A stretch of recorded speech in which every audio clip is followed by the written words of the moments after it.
If you need to move your Google Calendar events, back them up, or bring events from another calendar into your account, this video is going to make it super easy. Today, I'll show you how to export and import Google Calendars step by step, so you can save your calendar data and restore it whenever you need.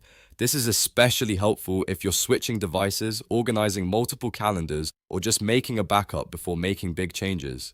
If this tutorial helps, please hit the like button and subscribe for more simple tech guides. Let's jump in. First, let's cover how to export your calendar. On your computer, open Google Calendar and make sure you're signed into the correct Google account. Once the calendar loads, look to the top right corner and click the gear icon for Settings. In the menu on the left side, click Import and Export. This is where Google Calendar keeps both the export and import tools. Under the Export section, click Export. Google Calendar will begin downloading a .zip file to your computer. This zip file contains your calendar data, and depending on how many calendars you have, it may include multiple files inside. If you're creating a backup, it's a good idea to save this file somewhere easy to find, like your Downloads folder or a dedicated backup folder on your computer. Now, if you want to open that downloaded export, you may need to unzip it first. When you extract the .zip file, you'll usually see individual .ics files inside.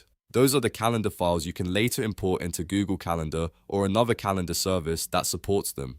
Keeping a backup like this is a smart habit because it gives you a copy of your events in case you ever need to restore them later. Next, let's go through how to import a calendar into Google Calendar. Again, open Google Calendar on your computer and click the gear icon in the top right corner. Then click Import and Export from the left menu. Before importing, if your calendar file is in a .zip folder, unzip it first so you can access the individual .ics files. If your file is already a .ics or .icsv file, you're ready to go.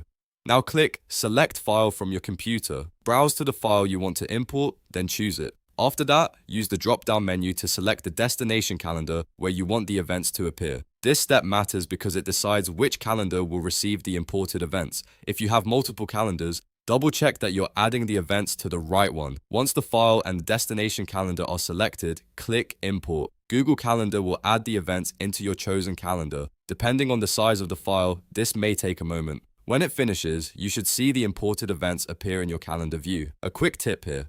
If you're importing a backup, make sure you know whether you're importing into your main calendar or a separate test calendar first. That can help prevent duplicates or accidental overwrites later on. And if you're exporting for safekeeping, it's smart to store the backup in a secure place so you can find it quickly when needed. So just to recap, to export, go to Google Calendar, open Settings, click Import and Export, and choose Export to download your .zip file. To import, go back to Import and Export, select your file, choose the destination calendar, and click Import. That's all it takes to export and import Google Calendars. If this video helped you out, please give it a like and subscribe for more easy step-by-step tutorials. Thanks for watching, and I'll see you in the next one.